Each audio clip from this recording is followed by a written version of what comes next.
चेहरे पर मुस्कान लेकर के ये मेरे प्यारे साथियों अब सिक्का उछल चुका है। हेड भी आपका होगा और टेल भी आपका होगा। आज की इस वीडियो में आपको बताएंगे सब्जेक्टिव क्वेश्चन। काफी दिनों से आप परेशान थे कि सर सब्जेक्टिव क्वेश्चन कैसे याद करें, समझ में नहीं आ रहा है कि कौन सा सब्जेक्टिव क्वेश्चन याद करें कौन सा नहीं याद करें, क्योंकि 19 फरवरी के दिन परीक्षा है और ऐसे में समय काफी कम है, तो अब आपको परेशान होने की कोई जरूरत नहीं है। और आज की इस वीडियो में आपको पूरे 20 सब्जेक्टिव क्वेश्चन बताने वाले हैं जो आपकी परीक्षा में धमाल मचाएगा। तो जल्दी से इस वीडियो को लाइक कर दीजिए, चैनल पे पहले बनाए सब्सक्राइब कीजिए जिससे कि आपको आगे से वीडियो मिला करे। यह वीडियो आपके लिए रामबाण साबित होने वाला है। तो आइए वीडियो को शुरू करते हैं समय को ध्यान में रखते हुए, क्योंकि समय आपके पास काफी ही कम है। इसमें हम सामाजिक विज्ञान के पूरे आपको बताएंगे सब्जेक्टिव क्वेश्चन जो कि काफी इंपॉर्टेंट है। जो भी बच्चे इस वीडियो को छोड़ के जाएंगे उन्हें काफी ज्यादा नुकसान हो जाएगी। सबसे पहला नंबर क्वेश्चन ये रहा आपके स्क्रीन पे, और ये भी बताएंगे कि यह क्वेश्चन आपको पीडीएफ के रूप में कहां पे मिल जाएगा, सारी चीजें बताएंगे। बस बने रहिए हमारे साथ, वीडियो को छोड़ के जाएंगे तो भाई काफी ज्यादा दिक्कत हो जाएगी। सबसे पहला नंबर प्रश्न ये रहा आपके स्क्रीन पे। प्रश्न कह रहा है कि भूमंडलीकरण में बहुराष्ट्रीय कंपनियों के योगदान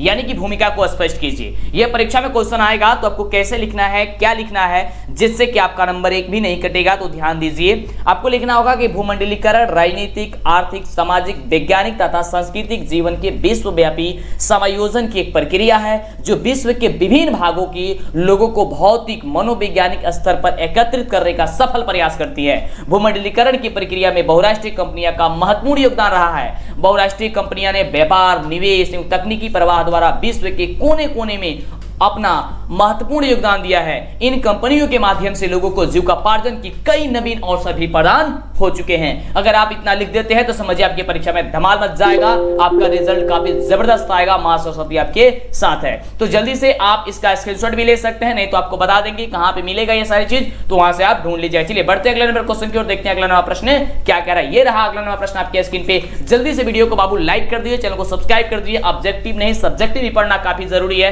क्योंकि 50% आपकी सब्जेक्टिव से नंबर आएगा, और सब्जेक्टिव अगर आप पढ़ते हैं तो ऑब्जेक्टिव ऑटोमेटिक क्लियर हो जाएगा। तो क्वेश्चन कह रहा है कि कार्ल मार्क्स के विषय में आप क्या जानते हैं, यानी कि कार्ल मार्क्स के बारे में आपको लिखना है। यह क्वेश्चन काफी ज्यादा इंपॉर्टेंट है। आइए जानते हैं कि कार्ल मार्क्स के बारे में आपको लिखने के लिए बोला जाएगा तो आपको क्या लिखना होगा। फटाफट से जो बच्चे अभी तक वीडियो को लाइक और चैनल को सब्सक्राइब नहीं किया जल्दी से करेंगे। तो लिखना होगा आपको कि वैज्ञानिक समाजवाद अथवा साम्यवाद के जनक कार्ल मार्क्स थे। क्या थे कार्ल मार्क्स? तो वैज्ञानिक समाजवाद एवं साम्यवाद के जनक जो थे वह कार्ल मार्क्स थे। वे हीगल, मॉन्टेस्क्यू तथा रूसो के विचारों से गहरे रूप से प्रभावित थे। 1848 ईस्वी में पेरिस में उनकी भेंट जो हुई थी वह किससे हो गई थी? तो फ्रेडरिक एंजेल्स से हुई थी। एंजेल्स श्रमिकों के दयनीय स्थिति में दुखी थे, मार्क्स से उनके विचारों से प्रभावित हुए, अतः दोनों ने मिलकर के 1848 ईस्वी में उन्होंने क्या कर दिया? कम्युनिस्ट मैनिफेस्टो प्रकाशित कर दिया। इसे आधुनिक समाजवाद का जनक भी कहा जाता है, और यह क्वेश्चन आपके ऑब्जेक्टिव में भी पूछा जाता है, इतना लाइन। चलिए आगे बात करते हैं। आगे आपको क्या लिखना होगा? आपको लिखना होगा कि इसमें श्रमिकों को संगठित होने की प्रेरणा दी गई। 1867 ईस्वी में कार्ल मार्क्स ने दास कैपिटल नामक पुस्तक की प्रकाशन कर दिया। अब ये क्वेश्चन इंपोर्टेंट रहता है ऑब्जेक्टिव में कि कार्ल मार्क्स ने दास नामक कैपिटल जो पुस्तक है उसका प्रकाशन कब किया था? तो 1867 ईस्वी में। इसे भी आप याद कर लीजिएगा, दिमाग में बैठा लीजिए। चलिए आगे है, जिसे समाजवादियों का क्या कहा जाता है? बाइबिल कहा जाता है। और यह भी क्वेश्चन आपके एग्जाम में आता है कि समाजवादियों का बाइबिल किसे कहा जाता है? तो दास कैपिटल को कहा जाता है, दिमाग में बैठा लीजिए। यानी कि एक सब्जेक्टिव से समझिए कि कितना सारा ऑब्जेक्टिव आपका क्लियर होते जा रहा है। तो बहुत जगह आपको ऑब्जेक्टिव तो पढ़ाया जा रहा है लेकिन सब्जेक्टिव नहीं पढ़ाया जा रहा है, और एक ही क्वेश्चन को बार बार रिपीट किया जा रहा है। तो ऐसा गलती आप लोग भी न करें। आपको जो अच्छे ढंग से सब्जेक्टिव पढ़ाया जा रहा है वहीं पे अध्ययन कीजिए, क्योंकि समय आपके पास काफी कम है। उसके बाद से आपको लिखना होगा, इसके द्वारा उन्होंने साम्यवादी विचारधारा का प्रचार किया। बाद में मार्क्स इंग्लैंड चले गए और अपना शेष जीवन वहीं व्यतीत कर दिए। 1883 में उनकी क्या हो गई थी? मृत्यु हो गई थी। मार्क्स ने यानी कि कार्ल मार्क्स के विचारों का तेजी से प्रसार हुआ एवं साम्यवाद एक सशक्त आंदोलन के रूप में परिणत हो गया था। ये इतना आप लिखेंगे कार्ल मार्क्स के बारे में तो आपका पूरा का पूरा अंक दिया जाएगा, एक भी नंबर बाबू नहीं कट जाएगा। एक बार और आपको पढ़ के सुना देते हैं कि देखिए, वैज्ञानिक समाजवाद एवं साम्यवाद के जनक जो है वह कार्ल मार्क्स थे। वे हीगल, मॉन्टेस्क्यू तथा रूसो के विचार के ऐसे गहरे प्रभावित थे। 1848 ईस्वी में पेरिस में उनकी जो भेंट हो गई थी वह फ्रेडरिक एंजेल्स से हुई थी। एंजेल्स श्रमिकों का दयनीय स्थिति में बहुत ज्यादा दुखी थे। कार्ल मार्क्स ने कार्ल मार्क्स उनके विचारों से प्रभावित हुए, अतः दोनों ने मिलकर के 1848 ईस्वी में उन्होंने कम्युनिस्ट मैनिफेस्टो प्रकाशित कर दिया। इसे आधुनिक साम्यवाद का जनक भी कहा जाता है। इसमें श्रमिकों का संगठित होने की प्रेरणा दी गई। 1867 ईस्वी में कार्ल मार्क्स ने दास कैपिटल नामक पुस्तक का प्रकाशन कर दिया, जिसे साम्यवादियों का बाइबिल कहा जाता है। इसके द्वारा उन्होंने साम्यवादी विचारधारा का प्रचार किया। बाद में मार्क्स इंग्लैंड चले गए और शेष वहीं पे अपना जीवन व्यतीत कर दिए। 1848 ईस्वी में उनकी मृत्यु हो गई थी और मार्क्स के विचारों का तेजी से प्रसार हुआ। साम्यवाद सशक्त आंदोलन के रूप में उस समय परिणत हो गया। बस आपको इतने ही लिखना है ना, कमाल की चीज, बहुत बढ़िया। चलिए आपको देखिए डरना नहीं बाबू, एकदम लड़ना है, क्योंकि अब सिक्का उछल चुका है। हेड भी आपका होगा और टेल भी आपका होगा। एकदम बिहार बोर्ड की परीक्षा में आपको मचाना है धमाल। चलिए आगे बढ़ते हैं अगले नंबर क्वेश्चन की, और अगला नंबर क्वेश्चन देख सकते हैं आपके स्क्रीन पे। जल्दी से वीडियो को लाइक कर दीजिए, चैनल को सब्सक्राइब कर दीजिए, जिससे कि इसी तरह कमाल वीडियो आपको मिला करे। अगला आप देखिए प्रश्न कह रहा है कि अमेरिका हिंद चीन में कैसे घुसा था, इसके बारे में थोड़ी सी चर्चा कीजिए कि अमेरिका जो है वह हिंद चीन में कैसे आखिर में कैसे घुस गया था, जो कि काफी ज्यादा इंपॉर्टेंट है बाबू। क्वेश्चन एक क्वेश्चन आपके लिए काफी ज्यादा इंपॉर्टेंट है। वीडियो छोड़ करके जाएंगे बहुत ही ज्यादा दिक्कत हो जाएगी, तो ध्यान दीजिएगा कि अमेरिका जो है हिंद चीन में कैसे घुमा। तो देखिए अमेरिका हिंद चीन में फ्रांस को समर्थन देने के बहाने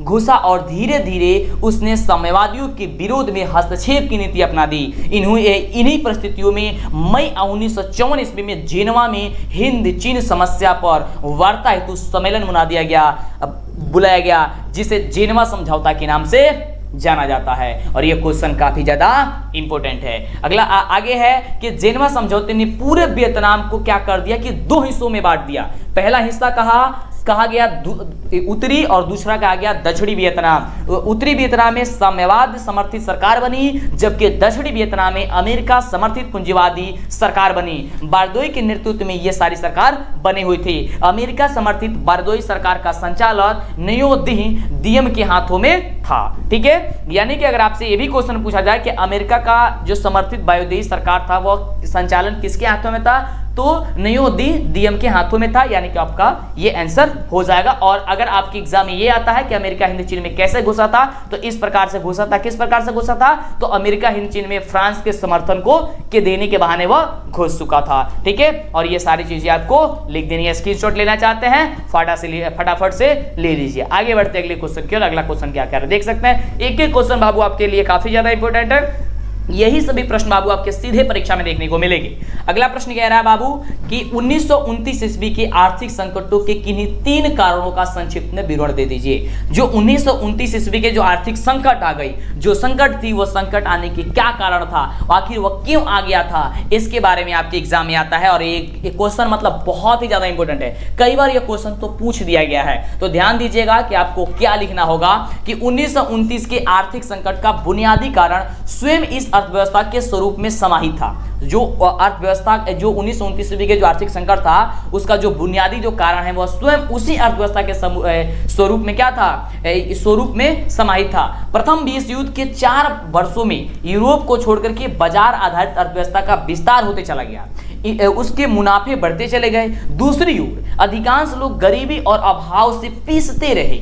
ठीक है, नवीन तकनीकी प्रगति और मुनाफे ने उत्पादन में काफी ज्यादा वृद्धि कर दी, किंतु अतिरिक्त उत्पादन के खरीदार बाजार में नहीं थे।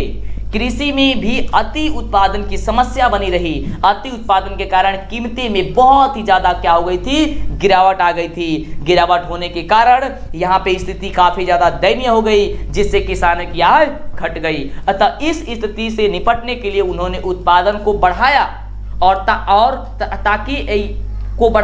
ताकि कम कीमत पर ज्यादा माल बेच करके अपने आय स्तर को बनाए रखे। इन्होंने ये लोग सोचा कि इनको आय को हम लोग ये क्या करते हैं, इसको बढ़ा देते हैं और कम कीमत पे इसे बेच देते हैं, बेच करके अपनी आय को बनाए रखते हैं। लेकिन क्या हुआ कि इससे कीमतें और नीचे चली गई, जिससे आर्थिक संकट को जन्म और भी ज्यादा हो गया। अमेरिका द्वारा यूरोपीय देशों के दिए गए ऋण की वापसी की मांग ने भी आर्थिक संकटों को और भी गहरा कर दिया। जो अमेरिका द्वारा यूरोपीय देशों को जो ऋण दिया गया था, जो कर्ज दिया था, वो भी बोला कि हमें हमारा कर्ज आप दे दीजिए, हमें वापस कर दीजिए, जिससे आपको बता दें कि आर्थिक संकट और भी गहरा होते चला गया। तो इस प्रकार अगर आपके एग्जाम में यह क्वेश्चन आएगा कि आर्थिक संकट के कारण क्या थे, 1929 ईस्वी के आर्थिक संकट के कारण क्या थे, तो यही कारण थे, आपको लिख देना है। ठीक है, ये सारी चीज आपको बता रहे हैं बाबू, कहां पे मिलेगा, आपको परेशान नहीं होना है, डरना नहीं बाबू, लड़ना है, और 19 फरवरी के दिन आपको धमाल मचाना है। अगला प्रश्न आपके स्क्रीन पे ये रहा, प्रश्न देख सकते हैं, प्रश्न क्या कह रहा है कि आतंकवाद लोकतंत्र की चुनौती है कैसे। जो आतंकवाद है वो लोकतंत्र की चुनौती है कैसे, आखिर कैसे है यह, तो ध्यान दीजिएगा, काफी जबरदस्त क्वेश्चन है, एक एक क्वेश्चन आपके लिए जो बता रहा है बाबू काफी जबरदस्त है, क्योंकि यही तो है आपके लिए रामबाण। चलिए, तो आपको समझना होगा, क्या लिखना होगा, ध्यान दीजिएगा कि आतंकवाद देश की एकता और अखंडता के लिए गंभीर खतरा है। इससे देश में शांति और व्यवस्था में बाधा उत्पन्न होती है। इससे अलगवाद व नक्सली गतिविधियों को बढ़ावा मिलता है। इन गतिविधियों से आम लोगों का जीवन पर बहुत बड़ा खतरा पड़ जाता है और लोगों की शांति भंग हो जाती है, लोग शांत नहीं रह सकते हैं। अतः हम कह सकते हैं कि आतंकवाद जो है वह लोकतंत्र के लिए एक गंभीर चुनौती बन जाती है। समझ में आया, बस इतनी सारी चीजें आपको लिखनी है और आप जाकर के परीक्षा में एकदम धमाल मचा देंगे। आपको डरना नहीं है बाबू, काफी दिनों से बता रहे हैं बाबू, आपको डरना नहीं है, काफी जबरदस्त आपका रिजल्ट आएगा। बस आपको ईमानदारी से तैयारी करनी है, पढ़नी है, समय आपके पास काफी कम है, हमसे जितना होगा हम आपके लिए करेंगे। बस आप हमारे लिए क्या कीजिए कि चैनल को सब्सक्राइब कर लीजिए, जिससे कि आपको वीडियो मिले, और लाइक करके दोस्तों को भी हेल्प कर दीजिए। मां सरस्वती साथ है आपकी, आपका रिजल्ट काफी बेहतरीन आएगा।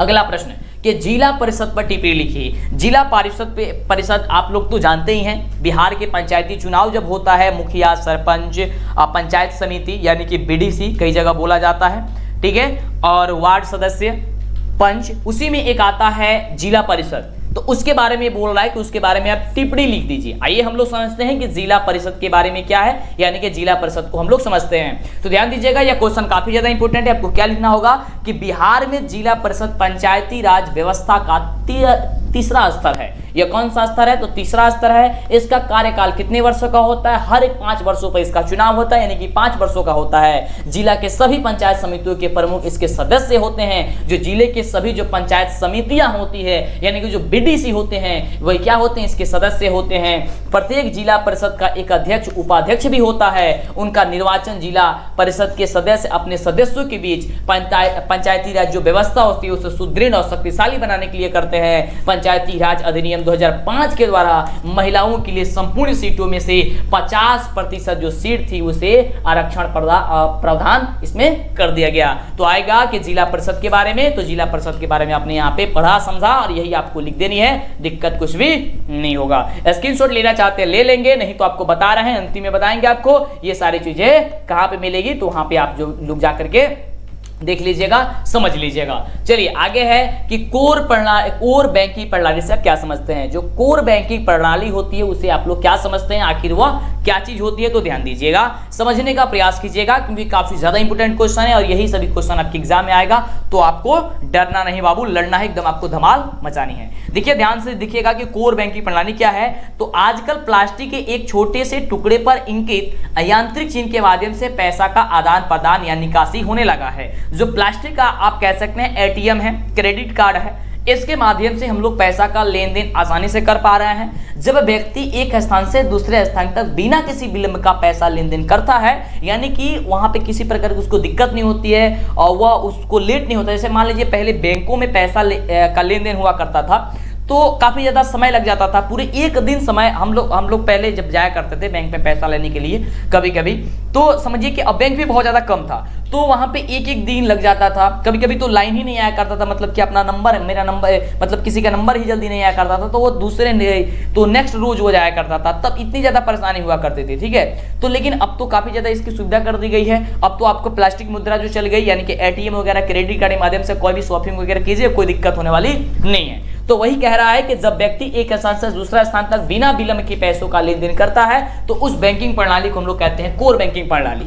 ठीक है। और ये आएगा तो आपको लिख देना है, काफी बढ़िया क्वेश्चन है। चलिए आगे बात करते हैं अगले क्वेश्चन की। चलिए ये रहा क्वेश्चन आपके स्क्रीन पे। अगला प्रश्न है कि आय से आप क्या समझते हैं। जो आय होता है वो आय से आप क्या समझते हैं, जो कि देखिए, और ये क्वेश्चन आपके लिए काफी ज्यादा इंपॉर्टेंट है। देखिए आपको बोले पहले ही बोले कि एक एक क्वेश्चन जो है ना आपके लिए इतनी महत्वपूर्ण है कि कुछ कहा नहीं जा सकता है। चलिए अगला क्वेश्चन आपके स्क्रीन पे, और सभी सब्जेक्ट हम इसी तरह का आपका वीडियो बनाते रहेंगे, लाते रहेंगे, दिखाते रहेंगे, समझाते रहेंगे, जिससे कि दिक्कत नहीं होगा, आप धमाल बचाएंगे। चलिए अगला क्वेश्चन कि आय सब क्या समझते हैं, तो ध्यान दीजिएगा। जब कोई व्यक्ति किसी प्रकार का शारीरिक अथवा मानसिक कार्य करता है, कोई भी व्यक्ति हो, कुछ व्यक्ति शारीरिक कार्य करते हैं, कुछ व्यक्ति मानसिक कार्य करते हैं। आप शारीरिक कार्य क्या है, मानसिक कार्य क्या है, उसको बारे में समझ लीजिएगा। शारीरिक कार्य का मतलब हो गया कि अपने शरीर से मेहनत करना, जैसे कोई मजदूरा, कोई खेतों में काम कर रहे हैं, कोई बांध में काम कर रहे हैं। इस प्रकार से जो कार्य होती है वह शारीरिक कार्य होती है। मानसिक कार्य ये हो गया कि आप किसी मतलब कि देह से, मतलब कि शरीर से किसी वजन को नहीं उठा रहे हैं, या कहीं मतलब मेहनत नहीं पड़ रही है शरीर से और दिमाग से काम कर रहे हैं। जैसे मान लीजिए बैंक में बैंक मैनेजर हो गए, डॉक्टर हो गए, टीचर हो गए, ठीक है। तो इस प्रकार के जो होते हैं वो मानसिक कार्य होता है, ठीक है। और उस व्यक्ति को उनके आय कार्य के बदले जो पारिश्रमिक मिलता है, यानी कि जो कुछ रुपया मिलता है, उसे उस व्यक्ति को हम लोग आय कहते हैं। यानी कहने का मतलब यह है कुल मिलाकर ये कि अगर कोई व्यक्ति किसी प्रकार की वह कार्य करता है, वह तो शारीरिक कार्य करे या फिर मानसिक कार्य करे, और उसके बदले जो कुछ भी रुपया उसको दिया जाए उसे हम लोग आय कहते हैं। आय वह मापदंड होता है जिसके द्वारा देश के आर्थिक विकास की स्थिति का आकलन भी किया जाता है। या आय यानी कि आपकी ये जो आमदनी कितनी है, इसके अनुसार जो है आर्थिक विकास की स्थिति का आकलन भी किया जाता है। देश अथवा राज्य को उसकी आय के आधार पर ही विकसित अथवा विकासशील श्रेणी में रखा जाता है। जब देश की यानी कि प्रत्येक व्यक्ति का जो आय है वह बढ़ जाए, जैसे कि इस समय कोरोना वायरस की वजह से महामारी आ गई है, जिसके कारण सभी किसी का आय जो है वह घट गया है। यानी कि जो पहले 15,000 रुपया कमाता था या 20,000 रुपया जो किसी को मतलब मिलता था काम करने के बदले, वह थोड़ी सी कम हो गई है, ठीक है। या किसी को तो नौकरी से हटना पड़ चुका है, ठीक है। तो ऐसी समस्या में क्या हुआ है कि वह देश या राज्य की जो आय है वो घट गई है, ठीक है। तो उसको अब हम लोग विकसित या विकासशील उसको देख करके समझ करके रखेंगे कि यह विकसित हो चुका है या फिर विकासशील है, ठीक है। विकासशील कहने का मतलब हो गया कि अभी प्रगति पे है यह, विकसित कहने का मतलब यह विकसित हो गया है। तो हमारा भारत देश कैसा देश है, तो विकासशील देश है, ठीक है। और अमेरिका कौन कैसा देश है, तो विकसित देश है। ये सभी विकसित है, हम लोग विकासशील है, अभी हम लोग विकसित, हम लोग मतलब कि विकास कर रहे हैं अभी, ठीक है। आमतौर पे समझे हम लोग यही। चलिए अगला क्वेश्चन आपके स्क्रीन पे है। प्रश्न कह रहा है कि सहकारिता की परिभाषा लिख दीजिए। सहकारिता का आपको परिभाषा लिखना है, तो ध्यान दीजिएगा। सहकारिता का अर्थ क्या होता है, ध्यान दीजिएगा। अगर आपकी एग्जाम में आएगा तो लिखना होगा क्या चीज, और यही क्वेश्चन देखिए आपके एग्जाम में आने का संभावना काफी ज्यादा बना रहता है। तो सहकारिता का अर्थ होता है एक साथ मिलजुल कर कार्य करना। सीधी सी भाषा में आप समझिए तो यही होता है। सहकारिता का अर्थ होता है, यानी कि सहकारिता का मतलब होता है कि एक साथ मिल करके कार्य करना है। यानी कि कोई भी व्यक्ति अगर एक साथ मिलकर, यानी कि कोई कार्य है और एकजुट होकर के एक साथ मिल करके अगर उस कार्य को किया जाए, उसको हम लोग कहते हैं सहकारिता। लेकिन अर्थव्यवस्था में इस शब्द का प्रयोग अधिक व्यापक अर्थ में किया जाता है।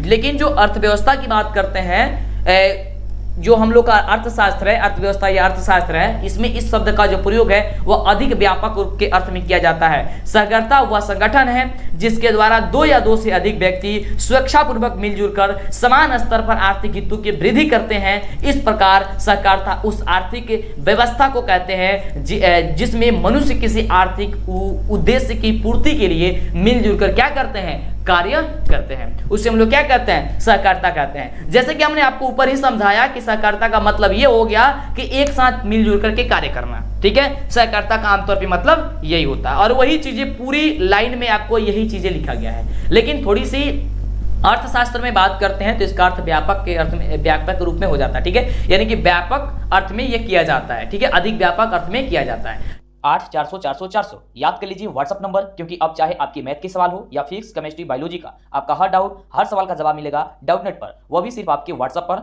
आप डाउटनेट का 8 400 400 400 व्हाट्सअप नंबर सेव कर लीजिए और चैट ओपन कीजिए। जो भी क्वेश्चन में डाउट हो उसकी फोटो खींचिए, उसे क्रॉप कीजिए, 5 सेकंड में आपका उसका वीडियो सोल्यूशन मिल जाएगा। क्लास 6 से 12th, IIT, JEE, NEET, CBSE board और सभी स्टेट बोर्ड के बच्चों के लिए। तो देर किस बात की, अभी सेव कीजिए 8 400 400 400, ठीक है। चलिए आगे बात करते हैं। अगला क्वेश्चन काफी धमाल मचाने वाला प्रश्न है, देख सकते हैं आपके स्क्रीन पे है। प्रश्न क्या कह रहा है, बहुत ही लाजवाब प्रश्न है कि संसाधन को परिभाषित कर दीजिए कि आखिर में संसाधन जो होते हैं वह क्या चीज होते हैं। तो ध्यान दीजिएगा कि उपयोग में आने वाली सभी जो वस्तुएं होती है वो हम लोग आमतौर पर संसाधन कहते हैं। अब संसाधन में भौतिक और जैविक दोनों हो सकते हैं। पहला बात करते हैं जैसे कि भूमि हो गया, मृदा हो गया, जल हो गया, खनिज, जैसे कि विभिन्न भौतिक मानिए आकांक्षाओं की पूर्ति में सहायक होकर के संसाधन बन जाते हैं। तो दूसरी ओर बात करते हैं तो वनस्पति, वन्य जीव, जलीय जीव आदि जैविक संसाधन है जो मानवीय जीव को क्या बनाते हैं, सुखद बनाते हैं, ठीक है। देखिए आमतौर पे हम कहें कि संसाधन क्या है, तो जो मानव के जीवन को आसान बना दे, बस उसे हम कह देंगे कि यह संसाधन है। जैसे कि यहाँ पे हमने क्या बताया आपको कि उपयोग में आने वाले सभी वस्तुएं जो होती है वो संसाधन कहलाती है। वो बाइक हो गया, कार हो गया, कुछ भी हो गया, मिट्टी हो गया, या फिर आपका जलीय जीव हो गए, वनस्पति हो गई, जल हो गया, भूमि हो गया, मतलब कुछ भी हो गया वह संसाधन हो जाएगी। ठीक है, आमतौर पर बस इतना लाइन याद करके रखिएगा कि उपयोग में आने वाली सभी वस्तुएं संसाधन कहलाती है, बस हो गया। ठीक है, चलिए, तो ये सारी चीजें होती है, तो ये इतना आप लिखिएगा तो आपका पूरा का पूरा नंबर मिल जाएगा। तो ये 10 प्रश्न हम लोग जाने, काफी लाजवाब क्वेश्चन। अब बात करते हैं आगे प्रश्न की। हम लोग कोशिश करेंगे कि प्रतिदिन 10 नहीं 20 क्वेश्चन को रिवीजन करें और आप लोग अच्छे ढंग से इस 20 क्वेश्चन को याद कर लें। ठीक है, चलिए आगे बात करते हैं अगले क्वेश्चन के। देखिए, एक बार में आपको अगर नहीं याद हो पाता, 2 बार 3 बार सुन लीजिएगा ना तो आपको समझ में आ जाएगा। उसके बाद से इस नोट्स को लेकर के याद कर लीजिएगा या कॉपी पे लिख लीजिएगा, उसको 1-2 बार पढ़ लीजिएगा, आपको कंप्लीट याद हो जाएगा। ठीक है, कोई डाउट्स रहता है तो डाउट को मन में दबा करके मत रखिएगा, हमसे शेयर जरूर कीजिएगा। यानी हमको जब बताइएगा तब तो पता चलेगा कि आपको डाउट क्या है, तो हम क्लियर करेंगे आगे आने वाले वीडियो में, या जो कुछ होगा उसका सजेशन आपको हम देंगे। ठीक है, चलिए, तो इसलिए वीडियो को लाइक और चैनल को सब्सक्राइब करेंगे ताकि आपको आगे से वीडियो मिला करेगा। तो क्वेश्चन क्या है कि खनिज क्या है, आइए समझते हैं कि खनिज क्या होता है। तो देखिए, खनिज धात्विक और अधात्विक पदार्थों का संयोजन होता है। जो खनिज हम लोग का होता है वह धात्विक और अधात्विक दोनों पदार्थों का संयोग होता है, जिसमें रासायनिक और भौतिक विशिष्टताएं जो निहित होती हैं, यानी कि मिली होती हैं। ये निश्चित रासायनिक संयोजन का एवं विशिष्ट आंतरिक परमाणिक संरचना वाले गुणों को क्या करते हैं, ये युक्त करते हैं, और यही आपका क्या होता है, तो खनिज होता है। चलिए आगे बात करते हैं, अगला क्वेश्चन क्या है। आगे है कि मुंबई में हाई तेल उत्पादक क्षेत्र का परिचय दे दीजिए, कि मुंबई में हाई तेल उत्पादक क्षेत्र क्या चीज है, इसके बारे में आप कुछ बताइए। तो ध्यान दीजिएगा, ये क्वेश्चन आएगा आपके एग्जाम में, तो क्या लिखना होगा, काफी महत्वपूर्ण क्वेश्चन है, बस बने रहिए इस वीडियो में। वीडियो को छोड़ के जाएंगे तो काफी ज्यादा दिक्कत हो जाएगी। तो ध्यान दीजिएगा कि मुंबई यानी कि मुंबई में क्षेत्र, ये मुंबई हाई क्षेत्र मुंबई तट से जो है 176 किलोमीटर दूर उत्तर पश्चिम दिशा में अरब सागर में यह स्थित है। यहाँ 1975 में तेल खोजने का कार्य समुद्र में सागर सम्राट नामक मंच बनाया गया, जो एक जलयान है और पानी के भीतर तेल के कुएं खोदने का कार्य करता है। यहाँ 80 करोड़ टन तेल के भंडार का अनुमान है। वहां पे कितने टन का ये अनुमान है तेल का, तो 80 करोड़ टन तेल के भंडार का वहां पे अनुमान है। तो यही है आपका मुंबई हाई तेल उत्पादक क्षेत्र। ठीक है, चलिए यहां तक आपने समझा, बहुत ही लाजवाब। अगला देखिए, अगला क्वेश्चन है काफी बढ़िया क्वेश्चन और बहुत ही जबरदस्त है कि बिहार के अत्यधिक घनत्व वाले जो जिला है वो कौन सा। तो आमतौर पे आप लोग जानते हुए कि जितने भी जिला हैं वो कौन कौन से हैं बिहार के अत्यधिक घनत्व वाला, तो ध्यान दीजिएगा वह कौन कौन से हैं। तो वह है आपका बिहार राज्य के अत्यधिक घनत्व वाले जो जिला है उनका नाम क्रमशः दिया गया है। पटना है, दरभंगा है, वैशाली है, बेगूसराय हो जाएगा, सीतामढ़ी हो जाएगा, सारण हो जाएगा। इन जिलों में जनसंख्या घनत्व औसतन 1200 व्यक्ति प्रति वर्ग किलोमीटर है। यानी कहने का मतलब है कि प्रति 1 किलोमीटर पे लगभग इसमें 1200 व्यक्ति निवास करते हैं, यानी लगभग 1200 है इसमें। यानी कि यहाँ की जो जनसंख्या घनत्व है वह काफी ज्यादा है। कहाँ है, पटना, दरभंगा, वैशाली, बेगूसराय, सीतामढ़ी एवं सारण में। ठीक है, चलिए, तो आप कौन से जिला से हैं, अगर आप जो भी जिला से है उसका नाम भी कमेंट कर दीजिएगा, हमें अच्छा लगेगा। ठीक है, अपना नाम भी बताइएगा कि आप कहाँ से हैं, कौन से डिस्ट्रिक्ट से, बिहार के कौन से जिले से। चलिए, वीडियो को लाइक और चैनल को सब्सक्राइब करना मत भूलिएगा, नहीं तो आपको आगे से वीडियो मिलने में दिक्कत हो जाएगी, फिर आपको परेशानी हो जाएगी, एग्जाम जब सर पे आएगा तो काफी ज्यादा दिक्कत हो जाएगी। तो हम चाहते नहीं है कि आपको दिक्कत, तो प्लीज बाबू रिक्वेस्ट करते हैं आपसे कि आपकी भविष्य की सवाल है। अगला क्वेश्चन कि प्राकृतिक आपदा में होने वाले किसी एक वैकल्पिक संचार माध्यम की चर्चा कर दीजिए। जो प्राकृतिक आपदा होती है, प्राकृतिक आपदा कहने का मतलब हो गया कि जो मानव के द्वारा घटित नहीं किया जाए, यानी कि प्रकृति के द्वारा जो घटित हो उसे हम लोग कहते हैं प्राकृतिक आपदा। ठीक है, उसमें कह रहा है कि किसी एक वैकल्पिक संचार के माध्यम जो होती है उसके बारे में आप बताइए। तो ध्यान दीजिएगा, आपको क्या लिखना होगा, काफी महत्वपूर्ण क्वेश्चन है, अति महत्वपूर्ण क्वेश्चन है ये। ध्यान दीजिएगा कि प्राकृतिक आपदा में होने वाले वैकल्पिक संचार की बात करते हैं तो रेडियो प्रमुख संचार है। यहाँ पे रेडियो संचार में इलेक्ट्रॉनिक मैग्नेटिक तरंग होते हैं जो एक स्थान से दूसरे स्थान पर सूचना भेजने का क्या करते हैं, कार्य करते हैं। रेडियो समाचार में विभिन्न दूरी के अनुमान फ्रीक्वेंसी को सेट करते हैं तथा सूचना प्रदान करते हैं। आपदा प्रभावित क्षेत्रों में यह संचार व्यवस्था प्रमुख हो जाती है। ठीक है, तो यही है आपकी क्या चीज, प्राकृतिक आपदा में होने वाली वैकल्पिक एक संचार के ठीक है, चलिए आगे बात करते हैं अगले क्वेश्चन की, जो कि काफी जबरदस्त है और ये क्वेश्चन काफी महत्वपूर्ण है बाबू। क्वेश्चन क्या कह रहा है कि गैरिबाल्डी के कार्यों की चर्चा कर दीजिए। आइए हम लोग समझते हैं कि गैरिबाल्डी जो था उसका क्या कार्य था, उसके कार्यों का चर्चा कीजिए। और क्वेश्चन ये इतना ज्यादा इंपॉर्टेंट है कि मत कहिए, पूरे एकदम बेबी आई है। चलिए तो बात करें, चलिए बहुत ही शानदार बाबू, आप लोग ध्यान दीजिएगा। कह रहा है कि गैरिबाल्डी के कार्यों की चर्चा कीजिए। तो गैरिबाल्डी ने अपने क्रमियों एवं स्वयंसेवक की सशक्त सेना बनाई। उसने अपने सैनिकों को लेकर के इटली के प्रांत सिसिली तथा नेपल्स पर आक्रमण किया। इन रियासतों की अधिकांश जनता ब्रुबो वंश के निरंकुश शासन से तंग होकर के गैरिबाल्डी की क्या बन गई, समर्थक बन गई। गैरिबाल्डी ने यहाँ गणतंत्र की स्थापना की तथा विक्टर एमेनुएल के प्रतिनिधित्व के रूप में वहां पे सत्ता संभाली। दक्षिणी इटली के जीते गए क्षेत्रों को बिना किसी संधि के गैरिबाल्डी ने विक्टर एमेनुएल को क्या कर दिया, सौंप दिया। वह अपनी सारी संपत्ति राष्ट्र को समर्पित कर साधारण किसान की भांति जीवन जीने को और अग्रसर हो गया। इटली के एकीकरण में गैरिबाल्डी के महत्वपूर्ण योगदान रहा था। यानी कि देखिए जो आपका जो गैरिबाल्डी है उनका जो कार्य है वो काफी लाजवाब था, बड़ा ही मस्त था। देखिए आपने यहाँ पे समझा कि उन्होंने क्या किया था कि गैरिबाल्डी ने अपने कर्मचारियों एवं स्वयंसेवक की सशस्त्र सेना एक बनाई थी। उसने क्या किया था कि सैनिकों को लेकर के इटली के प्रांत में सिसिली तथा नेपल्स पर आक्रमण कर दिए। इन रियासतों की अधिकांश जो जनता थी वो बुर्बो राजवंश के निरंकुश शासन से तंग होकर के गैरिबाल्डी की समर्थक क्या हो गई, वह बन गई।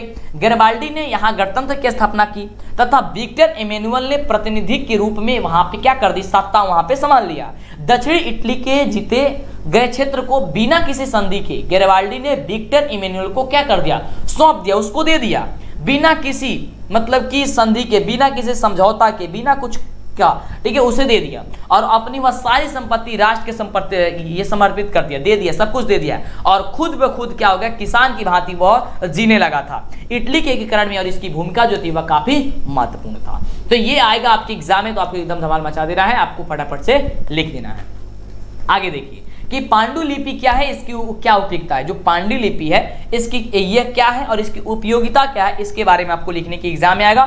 तो क्या लिखिएगा, ध्यान दीजिएगा। तो देखिए भारत में छापाखाना के विकास के पहले हाथ से लिखकर के पांडुलिपियों को क्या किया जाता था, पुरानी इसे तैयार करने की पुरानी समृद्ध परंपरा थी। यहाँ संस्कृति, अरबी, फारसी, संस्कृत साहित्य के अनेकानेक तस्वीरें युक्त सुलेखन कला से परिपूर्ण साहित्य की रचना होती थी।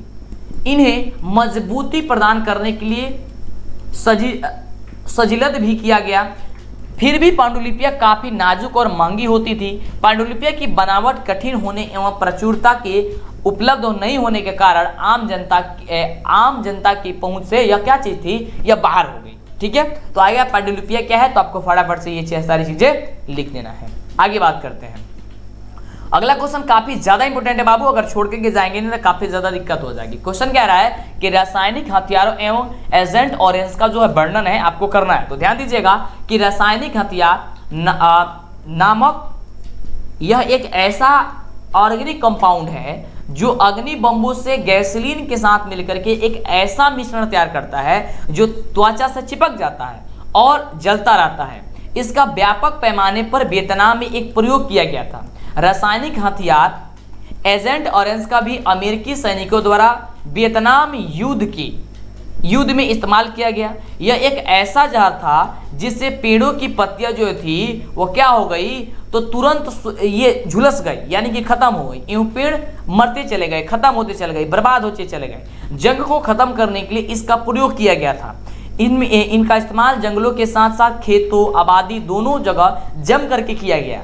इस जहर का असर आज भी वहां की आबादी में नजर आता है। जन्मजात विकलांग और कैंसर के रूप में वहां पे लोगों को देखा जाता है। कहने का मतलब ये है कि रासायनिक जो एजेंट ऑरेंज जो है, जो हथियार है, ये एक ऐसा था कि अगर आपके शरीर पे ये पड़ा, ठीक है, पड़ा तो समझिए कि आपके शरीर से तुरंत चिपक जाता था और वो जलना शुरू कर दिया था, जलन होना, जलना शुरू हो जाता था।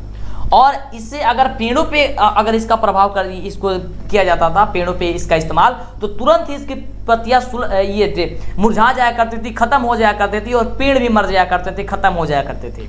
इसका उपयोग जो है बहुत ज्यादा किया गया, ठीक है।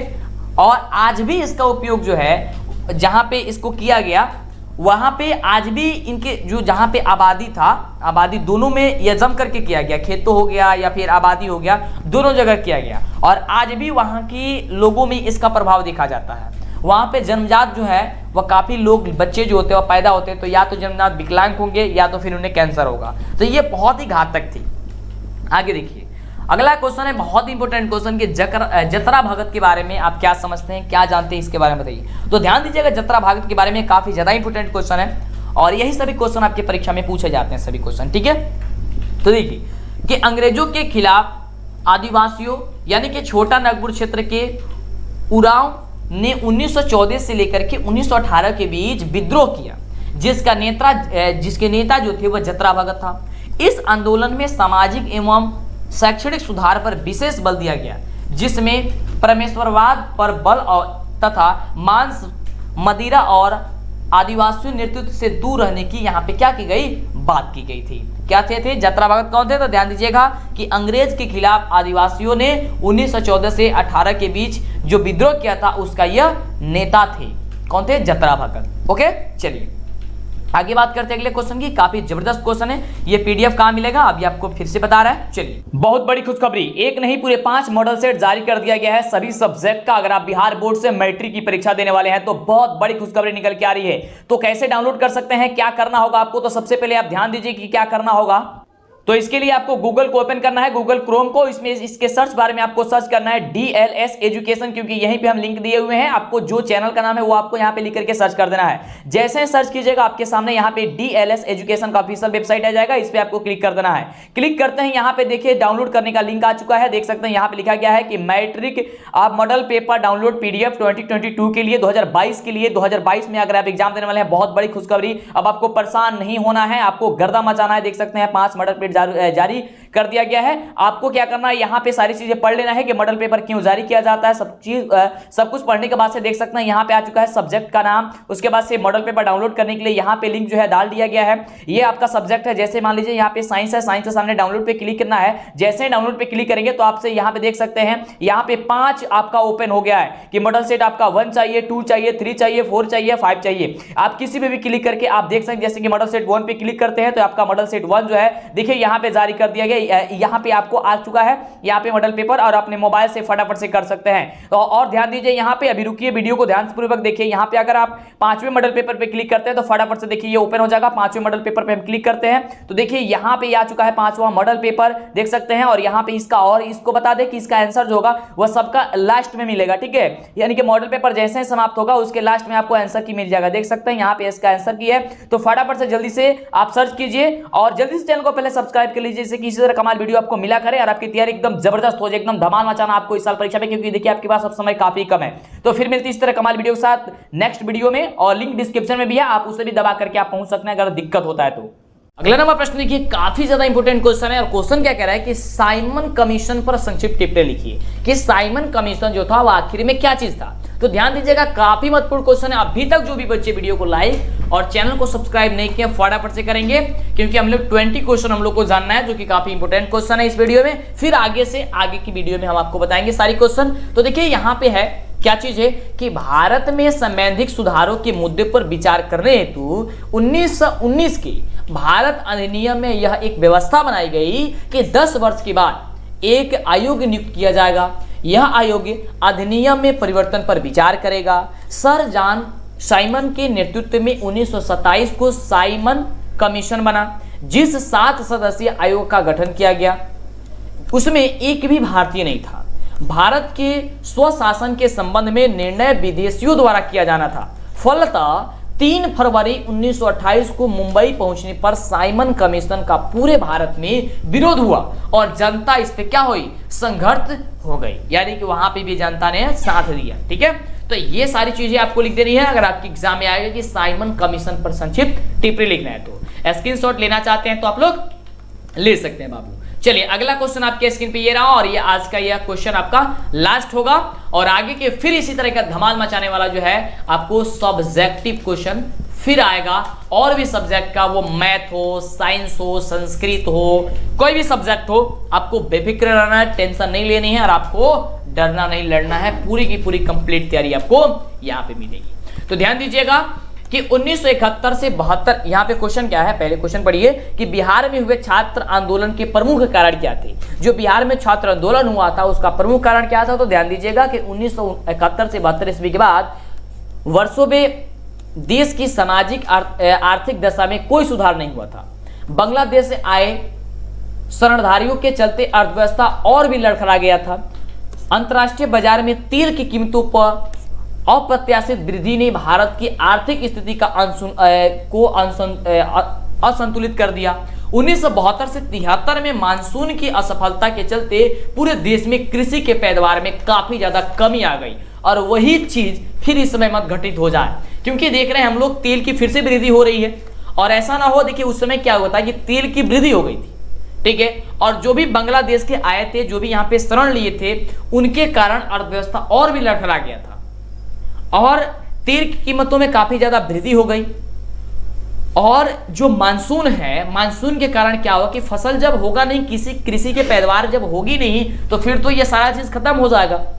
तो उस समय ये सारी चीजें घटना होती है और वही चीज यहाँ पे आजकल भी देखा जा रहा है कि हम लोग के जो इस समय युग जो चल रहा है समय, यहाँ पे भी तेलों की कीमती में काफी ज्यादा वृद्धि हो रही है, ठीक है। ऐसा ना हो कि मानसून के कारण यहाँ पे भी फसल बर्बाद हो जाए, ठीक है, लेकिन फिलहाल अभी मानसून तो कुछ ठीक ठाक चल रहा है। फिलहाल बात करते हैं, आइए, कोरोना वायरस ने पूरे जीवन को बर्बाद कर दिया है। अगला है, आगे आपको लिखना होगा इसमें कि परिणाम स्वरूप पूरे देश में असंतोष का माहौल था। मार्च 1974 ईस्वी में प्रदेश में बेरोजगारी और भ्रष्टाचार एवं खाद्यान्न की कमी तथा कीमतों में अप्रत्याशित वृद्धि के चलते बिहार के छात्रों ने क्या किया, सरकार के विरुद्ध आंदोलन छेड़ दिया। बिहार के छात्रों ने अपने आंदोलन की अगुवाई के लिए जयप्रकाश नारायण को क्या किया था, वहां पे आमंत्रित किया था। छात्रों ने क्या किया था, जयप्रकाश नारायण को वहां पे आमंत्रित किया था। जिस प्रकार से घटनाएं हो रही है, जैसे कि हम लोग की यहाँ तेल की कीमतों में वृद्धि हो गई, बेरोजगार लोग हो गए, तो ऐसे में क्या होगा, जो युवा है, जो छात्र हैं, वो गुस्सा हो गए और गुस्सा होने के बाद से क्या करने लगे, आपको सरकार के विरुद्ध उन्होंने विरोध किया, सरकार का विरोध किया यहाँ पे। और वही घटना फिर से यहाँ पे देख रहे हैं कि दोहराई जा रही है। जो यहाँ पे वहां पे भी भ्रष्टाचार वगैरह फैल चुका था काफी ज्यादा। जब समझिए कि बेरोजगारी होगी तो भ्रष्टाचार वगैरह तो फैलेगा नहीं, तो वही घटनाएं वहां पे भी हुई थी। तो ये अगर आपका एग्जाम में आएगा तो आपको फटाफट से ये सारी चीजें लिख देनी है। तो इस प्रकार से आपने देखा पूरे 20 क्वेश्चन, जो कि काफी इंपोर्टेंट था। और आगे आपको इसी तरह के क्वेश्चन मिलेगा और जो भी क्वेश्चन पूछना है नीचे कमेंट बॉक्स आपके लिए ओपन है, खुला है, बाबू पूछिए, जो भी मन के डाउट है, जो सवाल है हमसे कीजिए। इसी तरह कमाल वीडियो के साथ मिलते रहेंगे, लेकिन चैनल को सब्सक्राइब की रखिएगा, तभी आपको आगे से वीडियो मिलेगा। और लगातार वीडियो आपको देखनी है। क्लास जो है वह शाम 6:30 बजे, सुबह 6:30 बजे की चल अभी रही है फिलहाल, लेकिन अगर आप समय से बने रहेंगे तो आपका हो सकता है और भी बहुत सारे क्लास मिलेंगे। अब तो लगता है क्लास बनना शुरू हो चुकी है, क्योंकि समय आपके पास कम है। बहुत सारा वीडियो है, जितना वीडियो नहीं देखे देखिए, ठीक है। अगर उस समय आप नहीं पहुंच पाते हैं, कोई दिक्कत नहीं है, बाद में वीडियो अपलोड रहेगा तो आप देख लीजिएगा। फिर मिलते हैं इसी तरह कमाल वीडियो के साथ नेक्स्ट वीडियो में।